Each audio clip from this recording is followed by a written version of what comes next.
All right, we are about to go live, and we are live now. So, hold on, I'm gonna pin Amy. Yay. Okay, Amy is pinned. If anyone has any questions, you can let me know. This is our community share with Amy Flores-Young, otherwise known as Flo-Yo from Flo-Yo Travel. And she is going to be talking about doing a retreat or adding a retreat to our business, which I think is such a great time now that we can all travel again. Woo, woo. Yes. And we can be a part of traveling. So thank you, Amy, for being a part of this. Thank you for allowing me to be here. I always have fun with our Soul Professional group. Yay! So yeah, as Camille said, travel is opening up more and more and more. Most of our kind of go-to places are even dropping their pre-testing and all of that fun stuff. So it is easier. You know, the loopholes are getting less, and travel is open, and it's so great to see, of course. But like you said, like Camille said, it's a great time to take advantage of that in creating some transformational offers for your community, for sure. The highest traveler statistic right now is solo women travelers. Over $8 billion will be done in their prospecting for this year, solo women. So again, people who are thinking retreats, people who are thinking bringing communities together, the market is ready for it. That's incredible. Now I'm so excited. I have the travel bug like you can't believe, but I think everyone does right now. I even see it on the roads. Oh, yeah. You know? Yeah. Yeah, and that's definitely people, and what the trends, if you will, we're seeing is people want an experience, not just a vacation. Totally agree. They're setting time aside for those two different things, right? Yeah, you need a break, you want a quick vacation, that's great, but they're also yearning for that experience. If they're going to make an investment in the time, and obviously monetarily make an investment, they're I think after being through the pandemic, or still in the pandemic, they're understanding the importance of utilizing your time in a meaningful way. And that's been huge. And again, so all of the stars really are aligning for these kind of group travel activities.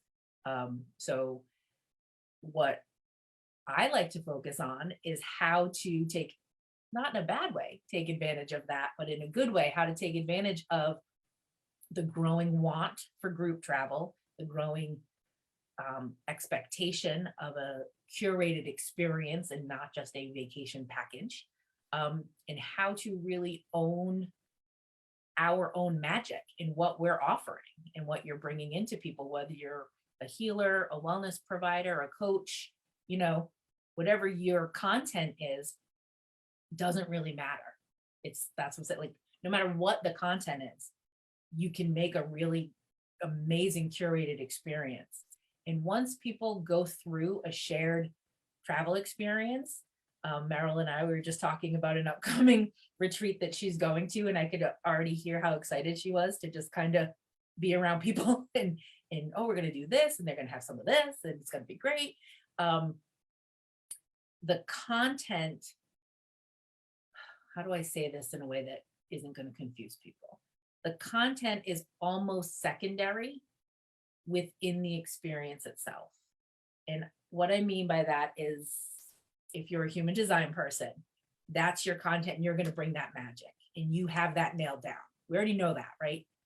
So if you're coming to it as the leader and your content is already solid, you've done it virtually, you've had all these experiences, so many leaders and coaches have been able to utilize the pandemic to really dial in their message, their content, their magic. So now it's how do we expand on that and offer it in person? That's what I mean by, obviously it is the foundation in which your offering would be built on, because it's you as the leader that makes it the experience, not just a regular travel vacation. And that's a lot of the, when I have these first conversations with people, they often talk about like the price point. And if I can do a week in Sedona for $2,000, how can I charge $3,000-$4,000 to a group, right? Or whatever. And it's because you're bringing things to them. You're bringing a full experience, not just a vacation package. And that's what differentiates it as a retreat or as an event. I have a question. I don't know if you're doing a full presentation or this is going to. No, just Okay. Q&A. So, yeah.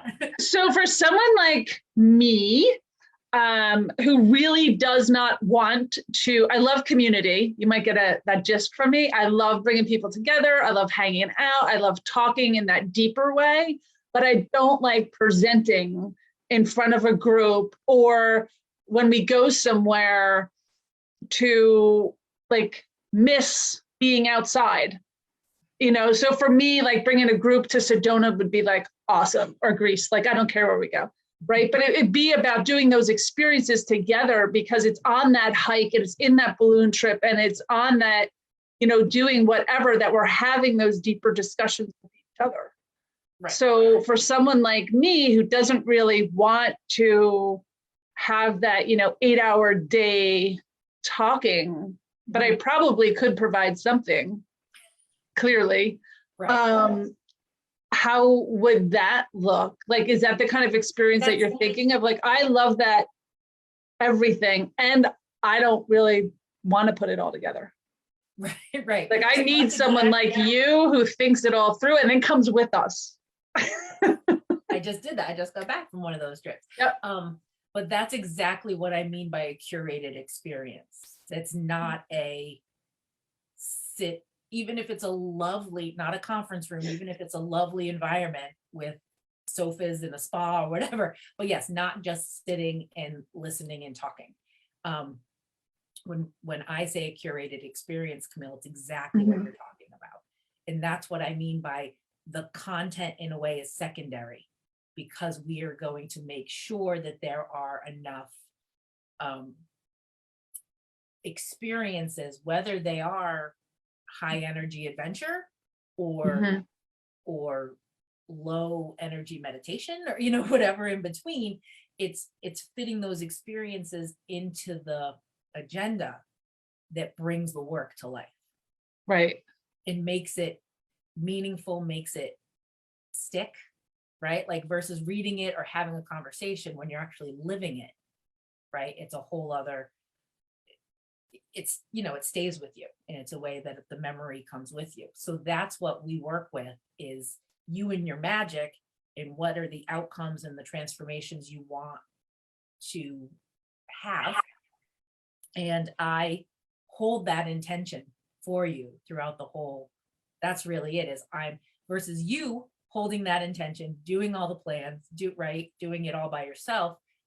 I become a partner and hold that intention with you, and hold you and your energy throughout that experience to make sure it all flows and melds together. Yeah. You know, and that's what makes it different than get on the bus and see the sights. Right. Yeah. Right. Yeah. That there are times, and I'm headed to Egypt Saturday. That's another one on my list. Sedona and Egypt. With clients. For just that experience. They're going to be bringing groups fairly regularly, but we're going now for them to have what I would call their Egyptian experience. And they are going to go through the energy and their process, right? And their experience with it before they bring everybody else out there. That's pretty nice that you go with them and give them that whole experience and then go back out with the group, or you don't go with. So for this, and again, so it goes both ways, but for this, they're very spiritual led leaders. They do a lot of channeling and those types of activities. So it was really important that they get to go out and have that, so they know how to handle it when they're with a group of people. Gotcha. Needless to say, there's a lot of energy out there, right? Yeah. So I'm going with them this time, I will introduce them to their tour guide, all of the vendors, like really that's, you know, his group, all the people they're going to need to know, so that I don't have to go every time. Because now Oh, they'll that's know. nice. Now they'll know. So they're kind of doing their walkthrough. And of course, by doing the walkthrough, we're getting all the marketing Kinks out. photos and all the Yeah, things yeah, we yeah. need for them to do it on the back end. So sometimes it works that way with clients.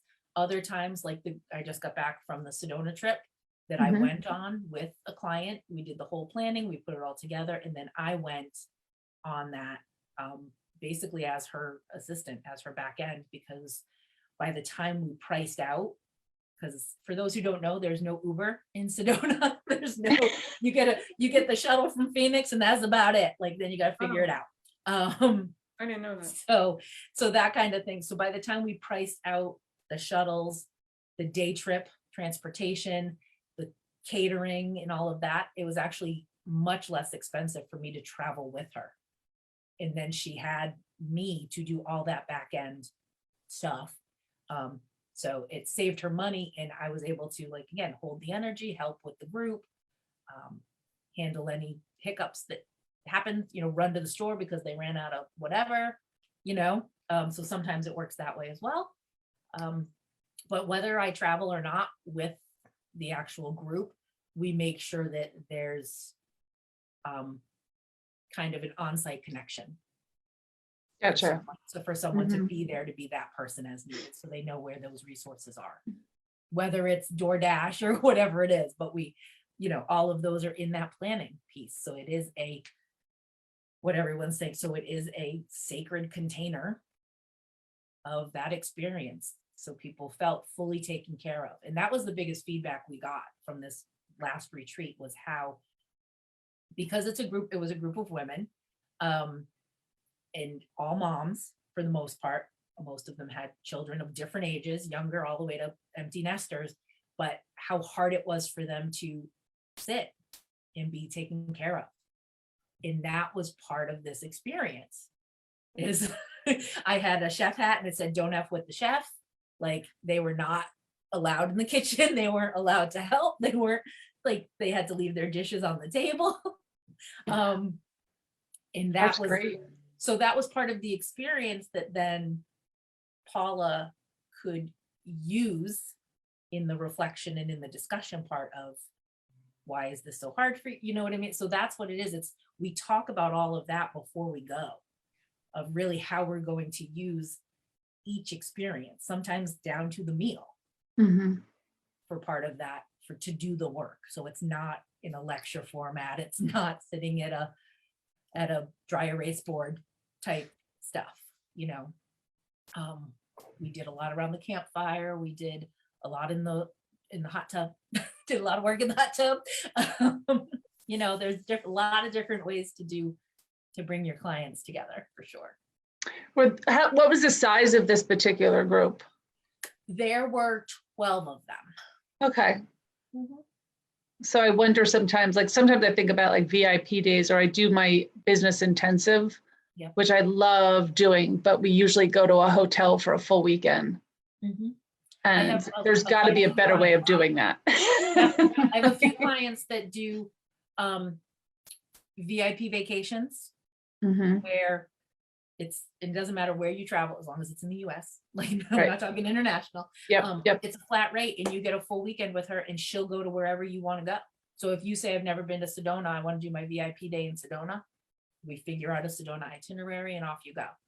Sometimes that's one person? It's one or two people. Okay. Yep. So there's like that, or they'll come to her, or you'll say, "Hey, I'm in Boston, you come to me," however it works. And so those are very obviously curated for those clients. Then I have other ones that are more of that mastermind size, which I would say is about, 4 to 8 people. Okay. And the same thing, it's versus a traditional hotel, which are great, and we use those often as well. But we try to find either a small bed and breakfast kind of a place that's a little more intimate, or more of a boutique hotel that might only have 20 or 30 rooms. So you're taking up maybe a third or half of the location anyway. Right. Things like that. So again, there's a lot of different options. Obviously we rent houses and do villas and those, that kind of Airbnb style stuff too, which I think there's pros and cons to each. Depends what amenities you want included, and what vibe you're going for. So again, those are all the things we talk about before we really dive into locations. Do you recommend doing all-inclusives? I know they don't really have them in the US, but just so you don't have to worry about food and stuff. Yep, there's a couple, they're not all-inclusives the way we think of Mexico, Caribbean all-inclusives. Okay. But there are some really cool places that include meals. Think when I say dude ranch, it's not, there are some where you can actually work the horses and do the whole thing. Then there are others that are just these magnificent lodges in like cabins on these vast properties, where you can either stay in the lodge or you can do a few people in each cabin, and Right. they have the family style meals and the breakfasts and the meeting space and the campfires, and you can, horseback riding, hiking, yoga, all of those kind of daily activities that are on site, and your meals are included. So there are a lot of options. And I have a place similar to that that's like in Tennessee, which you wouldn't think like, oh, let's go to Tennessee, right? But if you're doing a retreat and you're going to be in the bubble of that retreat anyway, does it, Doesn't matter. It might not really matter of your Yeah. location. So like I said, there's a lot of hidden gems. We've done glamping style, in the yurts and tents and yurts and cabin style stuff. All the way to the Ritz. I have one going to Miami at the Ritz-Carlton. So like it really is everything in between. So how long have you been doing this? So I've been doing travel my whole life as a hobby. Okay. And then when I opened and became an agent was 5 years ago. Okay. Took the hobby to full time. And then really the retreat and group planning really came to fruition as a full niche offer, if you will, right before the pandemic started. Right.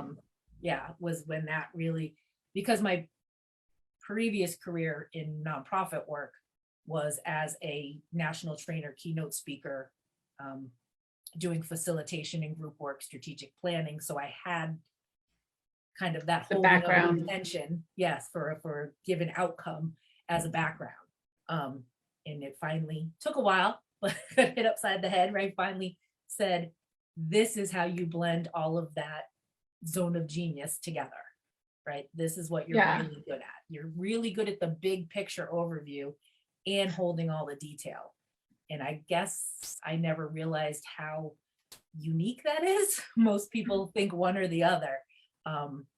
So with people like Christy and my other human design friends and, kept knocking it like, no, that's a quirk that not everybody has. So you really need to leverage that ability to see the big picture and be able to really dial into the details to make it happen. So that's what we do. Yeah. And actually what I'm hearing is, for someone like me, I don't want to do all that. Yeah. I've done it before. It's not fun. And if something goes wrong, I don't want to deal with it. Yeah. And things do go wrong. Yeah. There are some amazing courses, books. I actually, if I do a intake call and they're not quite a fit or not quite ready yet, they don't have their full vision ready, I mail out the books in the courses. And I like Darla Ledoux's retreat. I have Darla's. Yep. Yeah. I got them here and I mail them out to people like, read this first and then we'll talk. So there are great books and courses and programs out there on how to retreat and how to determine your leadership style and what you're going to bring and the checklist of all the things to do. But like you said, just because you read the book doesn't mean you want to do it all. And if you've done a few, right, and you're like, yeah, this is an offer I want to make full-time in my business, but now you need to offload that so you can focus on the growth, right? Yeah. There's different ways to blend all of that together. So the book is, yep, Darla Ledoux, Yep. Retreat and Grow Rich. And now it's getting like slightly old. It's been around for a little while, if you will, but It it's has. still amazing. It still has all those basic bits in there. Yeah. It's like how do you price it? How do you choose places? How do you decide if it's big or little, or like how it fits What you works and your for you. lifestyle? Yeah. And what And, you like to do. Yep. So out of all the retreats you've done, she's amazing. out of all the retreats you've done, where is your favorite place to go? I'm sure no one's ever asked you that. And it's hard. My favorite place to go, it depends on the retreat and what the work is that we're working on. You know what I mean? Like, Okay. again, because it's so outcome based of where you want to be. But Right. again, like some of those hidden gems that people don't always tap into is there's 2 amazing spaces in Utah that I Ooh. love. When everybody says Sedona, New Mexico, Nevada, and I'm like, check out this place in Utah. Like those are some really fun places. In Scotland, same thing. Everybody, of course, we love Italy, we love France, of course. But Right. when everybody wants to go to Italy and I'm like, there's some really great places in Scotland, and there's such culture and history there, depending on what you're trying to incorporate. There's some really cool stuff we can do in Scotland too. I love that idea. Yeah, so domestically, it's Utah is my hidden gem, and internationally is probably Scotland. But and the flip side of like, what's an easy-ish great place to start? Mexico. Travel in and out, super easy in Mexico. Regular flights, all the good airlines go there. You know, all the things. They have a lot of excursions that fit a lot of spiritual work and adventure and fun, and you can't beat the pricing in Mexico. Is it safe? Yep. So this is what everybody says, oh, I'm not going to go to XYZ or whatever because of stuff that happens. Statistically, the least safe travel destination is, what would you think? It's got to be somewhere in the United States. Yeah, New York City, but everybody goes to us here in the north. Like I'm from Boston, you guys New Jersey, you know, whatever. Like we pop into the city all the time. Is it New York City? It's the as countrywide where tourism accidents happen the most is the US. Wow. And again, a lot of the stuff. Specific like location, is it? I think obviously it's a blend of what would be like New York, Miami, Vegas, like those numbers kind of spike it for the rest of the country, I think, but still. And yes, stuff happens everywhere. And as I tell most of my clients, just don't be stupid. Don't be at the all-inclusive resort till 2 a.m. and then decide you're gonna leave. Yeah. Things like, and yes, there have been incidents at the all-inclusive resorts, but they're not the ones that get reported the most. And again, it really is a media hype because we get all the backstories on our, in our weeklies in world. We get all the backstories. And the big one was at one of the 5-star resorts, one of my favorite places to go, Hotel Escaret, at a lunch in, a guy was shot. That was a business deal gone bad. It was not a tour. It wasn't a random act. It was a local person. Yep. That makes sense. With his not so nice business guy, who were having lunch there, and he got shot. It wasn't, you know what I mean? It wasn't one of those random things. So yeah, and that's another reason to make sure you use not just an event planner, because that's the thing too. A lot of people say, well, what differentiates what are you? Yeah. So think of it like your wedding planner, your event planner, where we actually work on the day agenda, and we do a full budget beforehand. we'll put that in the chat later. I've got a free budget document, because that's what a lot of people say, how to price it out, where do you start? So we work on all of that. Then being a travel professional, it's almost the bonus. That's almost the other work is its own work. The bonus of being a travel professional is I know where in those countries to not send you. Right? Like, because you're right, you're going to Google a place, and this just happened recently. I had a client whose flight was canceled and whatever. They just had to stay an extra day. JetBlue took care of them, and they brought them all, what I think it was JetBlue, brought them all to a resort for that extra night. And she sent me pictures, and she was like, what is this place? And I said, Google it and see what comes up. And of course, it's the deal of a lifetime. In Cancun, Mexico, blah, blah. And you know, the place was gross. Like, you know, she was sending me pictures of like the broken door jamb and the bathroom that didn't lock and the faucet thing that fell off when she turned it. Like, and I said, that's why I don't book those places. You know, when people want a cheap trip and they Google something and get this amazing deal, it's an amazing deal for a reason. Yeah. You know, but she sent me all those pictures, and she said, like, I've never been so glad to know you. No. Because I just would have gone to like cheapvacation.com and found a place to go. And she's like, now that we've gotten to stay here and we see what else is out there, we're so glad we chose where we chose. And it's the same thing for those retreats, you know, knowing that there's a cute little place down the street that's going to be more conducive to your vibe. Even if you want to do an all-inclusive, like the you know, there are those with 300, 400, 500, 600, 700 rooms, and then there are those with like 100 rooms. So we'll find you a smaller one that's on the beach, you know, that's not going to have the DJ. I've stayed at some amazing one. Right. I've stayed at some amazing all-inclusive. I love all-inclusives. Yeah. Because I don't like to hunt for food. I'd like it just to be there. And then it's a set price. It's really good for your budgeting. I love the all-inclusives for the budgeting. Yeah. And if you go with a group, I think it's good either way. Because if you go with a group, you don't all have to stay at the same place. You don't have to go to the same place. Right. And you can still connect before or after or whatever that is. Yeah. So again, the options truly are endless. And that's all part of kind of my interview process.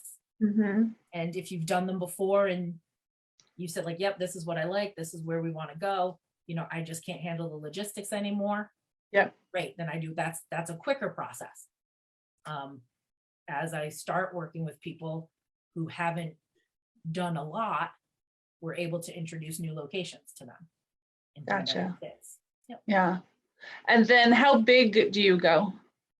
So like I said, we can do the one-on-ones all the way up to like a corporate retreat for about 150. That's pretty big. Yeah. I like to stay under 100. Yeah. I can see why. Yeah. The logistics are way too much.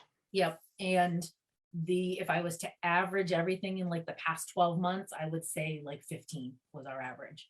Mm-hmm. Some that are small and some that are a little bigger, but it's mostly those smaller retreat, you know, intimate things, not big corporate things. Chris, do you have a question? Yeah, can you talk, Amy, because when I met you and we talked, one thing that I appreciated about what you brought into the conversation was the idea of getting paid as the retreat organizer. Can you just talk about that? Like, I think just a community share that would be really helpful for people who, you know, we think of a retreat the traditional way as the business owner plans it, spends a lot of time talking, giving, and you've got this different model, but there's still an aspect to it of making sure that's income generator. And just even like pitfalls or like successes you've seen or what didn't work, things like that. Yeah. So many people say, well, what do I charge? Like, what's the average retreat? And that's not how it works. Like, I don't know how else to say it. That's not how it works. because I've had, for example, the event in Sedona that we just did. I've had leaders do a, pretty much the exact, very similar thing. Some charged 3,500, one charged 10,000. Do you know what it's all on what value, not how they value themselves in that way, but what they're bringing to the table. So in the retreat calculator, which is on my website, and we'll put it in the group after, it has all of your costs and whatever. And one of those line items is, pay how you pay yourself, whether you call it profit or coach's fee or whatever you want to call it. So that's in there, and that's different for everybody. But it is important that, yes, you need to think of your retreat as more than a great community experience. Maybe it's a lead generator.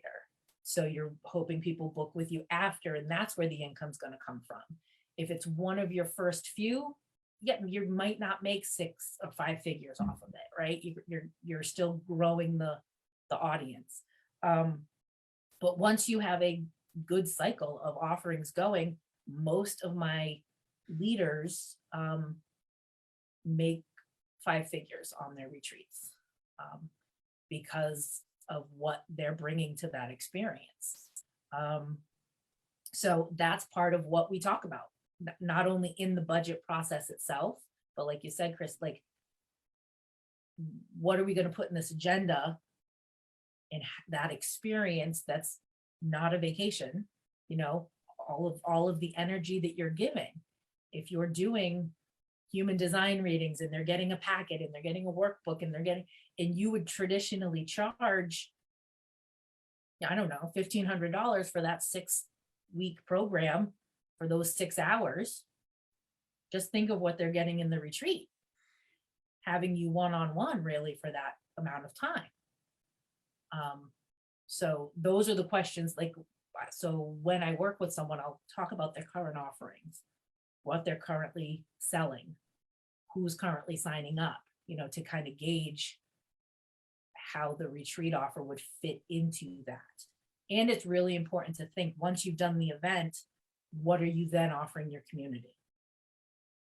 A retreat shouldn't be one and done. If it's a celebration for a large scale mastermind or a year-long program, where they've already invested and it's a celebration, obviously that's a different tone.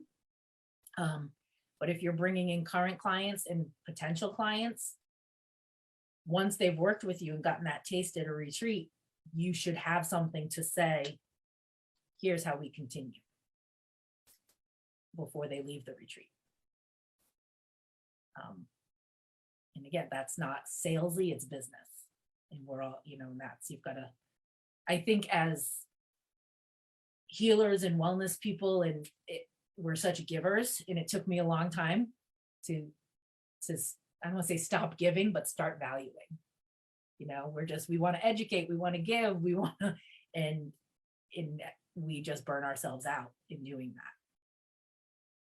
So that's part of when I say, like, I hold the intention, I also hold you accountable for a lot of that too. Like you were saying, Camille, like doing it by yourself, you don't have a sounding board. You don't have, because when it gets tough, it'll get tough, right?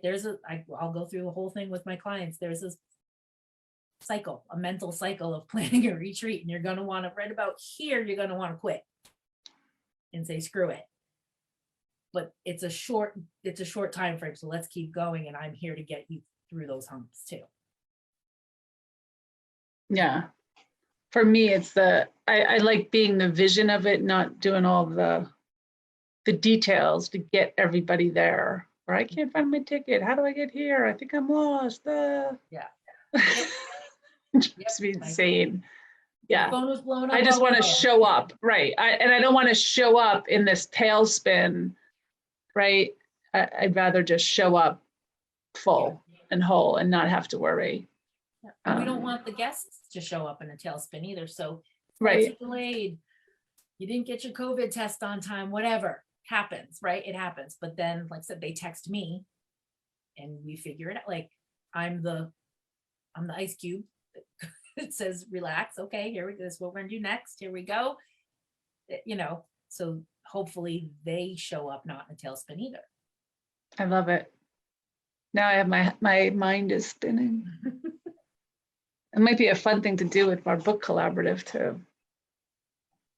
Another question related to revenue is getting people or having, participants attend. And there's some, I guess we'll call it sales involved in that.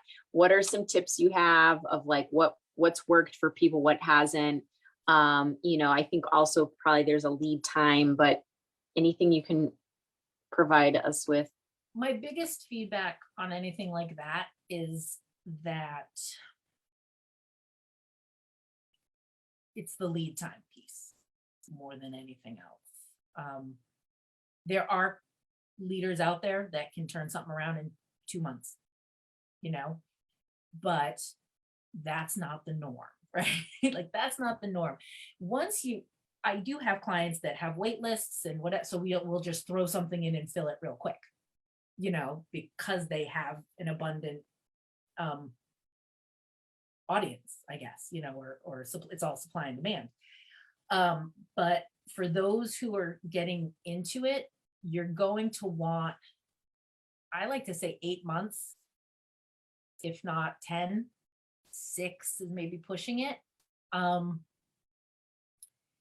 Because once you book a place, and it depends on how you book it. This is another thing we talked through. It depends if you want to book as a group and get a group rate, and then you're kind of guaranteeing a set amount of rooms or space for that type of booking. So you need to confirm most of those contracts are going to want full payment 45 or 60 days in advance. So there's 2 months, right? Doesn't mean you can't get last minute people, but those people are going to have to be paid 2 months before they leave. But it's coming out of the person's pocket ahead of time. Right. Or you as the That's leader the hard have to part. pay it and hope. That's what I meant. Yeah, that's what I meant. Yeah. And so usually that's why we say you need to start like 6 months before, so you have 4 months to fill it, get everybody paid, and then they go, depending on where those contract numbers are. But just because you might not have the exact location and everything pinned down, I always push my clients, start dripping it, save the date, coming soon, all of those things. And you can even start taking deposits. You might not know the full price, but $200 deposit to save your spot, get on the wait list, whatever you want to call it, to start generating the buzz around it, really just seeing who's interested. But by having me take all of the planning, logistics, the back and forth with the vendors, the negotiating the contracts and the rates and all of that research time, that's the gift of then you as the leader are curating your audience. You're working on your messaging, you're getting it out. So you then have that time and energy to build your message and your sales. But it's like, it's a timing game. The best thing to do is start getting interest lists, start getting, putting things out there, always sooner rather than later, because you will always have those people who want the last minute spot because they don't think in advance. The flip side is that's not good for business. If you talk like revenue, or your cash flow. It's not good for your cash flow. And and it depends. And there are coaches who will outlay knowing it's going to come back. But if you're not doing them regularly and don't have that, it's a big chunk of change. That's a big yeah. Mm-hmm. Yep. And that's we work to nullify as much risk as possible. So I have one client who we didn't do this. We're actually just working on this now. We didn't do the group rate. We're going to pay more per night at the location, and only register the rooms as people register, instead of having to do the 12 rooms upfront it. People. Yeah, I get that. We're just going to do it as what I would say a traditional reservation. Yeah, and not get the perks of a group booking with like a free meeting space. You know, we're gonna put all that in instead. So, you know, we're negating the risk on the other end. Yeah. Yeah. So that's tough. a way to look at it as well. Like those are all the conversations that we have. And I have great messaging and marketing support people that I can, like, resources that I hook people up with. I am not your messaging person, your marketing person. I do review everything. I'll read your page. I'll make sure it makes sense. I'll make sure all your links work before you go live, that kind of stuff. Just because I've seen a lot of retreat sales pages. But writing it and really nailing down a unique message is, you know, you kind of should already know what your transformation is, what the magic is that you're putting on. Yeah. And that when people say, oh, I don't really know how, that's when I say, here's the book. Go learn who you are and what you're going to offer. That's when it doesn't matter what content you're trained in, right? You have to know how you're gonna, what type of leader and energy you have to bring it forward. Awesome. Amy, thank you so much for all of your knowledge and your wisdom that you're bringing to us. If people wanted to get in touch with you, what is the best way? Floyotravel.com. If you do FLOYO travel.com, and there's a book a call button, and there's free resources in there, retreat samples, retreat profit calculator, retreat pitfalls, they're all in there, so you can start looking over that information. Awesome. I will dump it in the live Facebook now while we're doing this. And if you're seeing this on our YouTube channel or somewhere else, it'll be in the show notes. So you can always get in touch with Amy if you have any questions. Great. Thank you, Amy, so much for being a part of our community share and sharing all of your knowledge and insight with us. Always safe travels, everybody. Thank you.